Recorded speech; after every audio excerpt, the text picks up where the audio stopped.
老马是一个常年晃悠在大街小巷的拾荒者，每天都穿街走巷地活动在城市的各个角落。一天，他在大街上亲眼目睹了一个小偷假装问路，趁机偷走了一个路人的钱包。但老马并没有出面阻止，而是偷偷跟着这个小偷来到了一个人迹罕至的小巷子。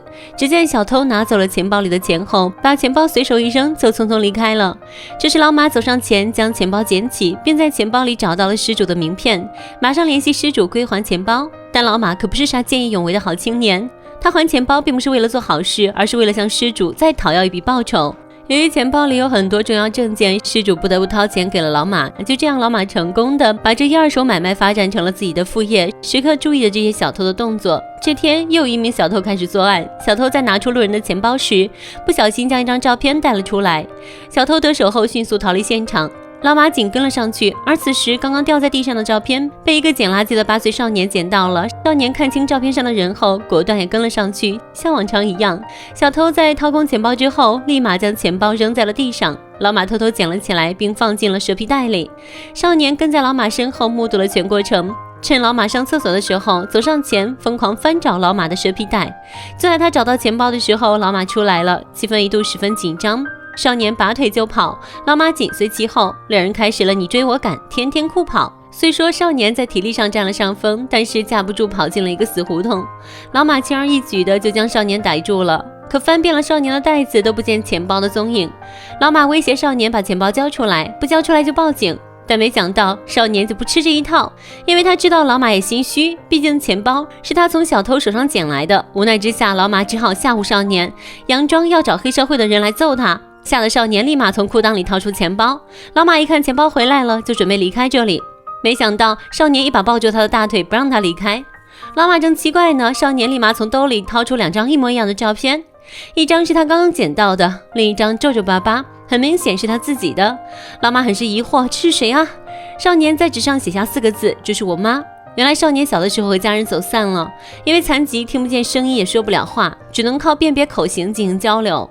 后来被一个老爷爷收养了，可不久前老爷爷也去世了。临死之前拿出一张照片给少年，并告诉他照片上的那个女人就是他的妈妈。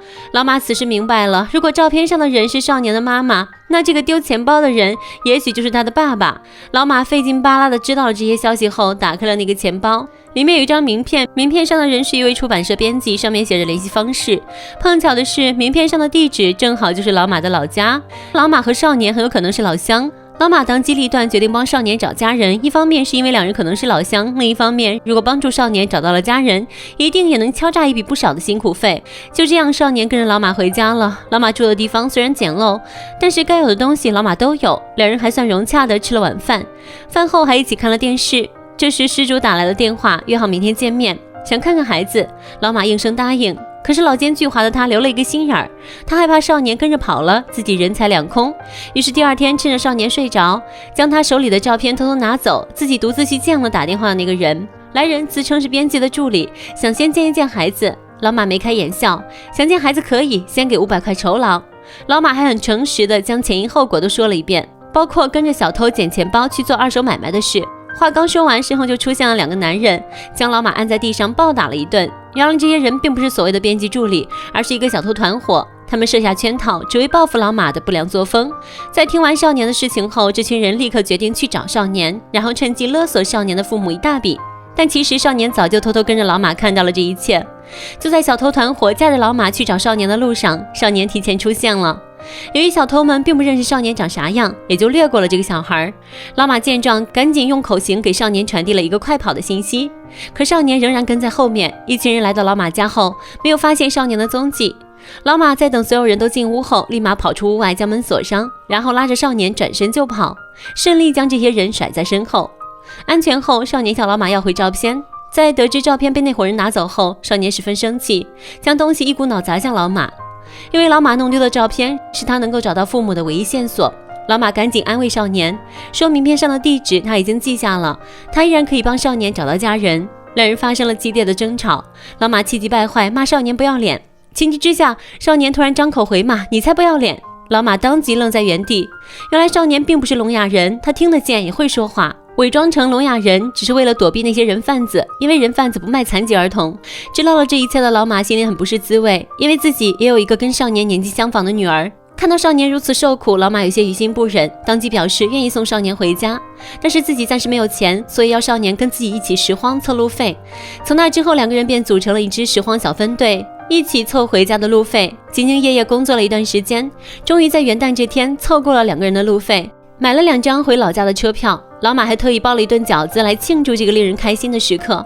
就这样，老马将少年带回了老家。可是等老马回到自己的家后，才发现那已经不是自己的家了。房子像遭受过轰炸一般残破不已，家人也不知所踪。自己写给女儿的信还摆在信箱里，无人查收。打开那些信，里面还有老马给家里寄的钱。老马看到这些，心都碎了，一时之间不知道该去哪里。老马无意间走进了一家书店，发现书店的橱窗上赫然张贴着一张女人的照片，和少年手里的那张一毛一样。而这个女人是一位著名的台湾女作家。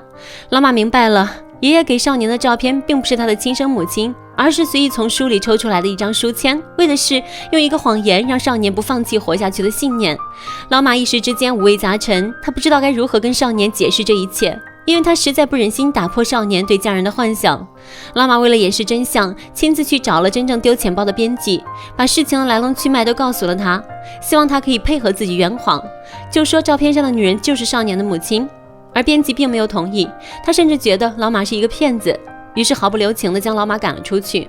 老马不得已只能回去面对少年。少年看见他回来了，很开心，还以为自己马上就能够见到父母了。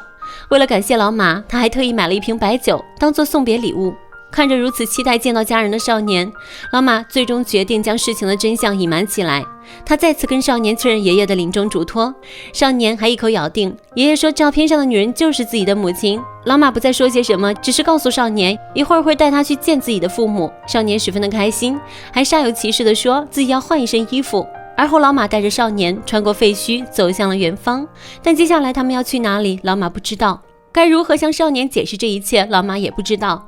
也许时间会告诉他们答案。这是部真实事件改编的短片，以一种人性化的视角给予无限的关怀与爱，体现出了人生道路上苦涩中的甜蜜，拾荒者更识人之本性。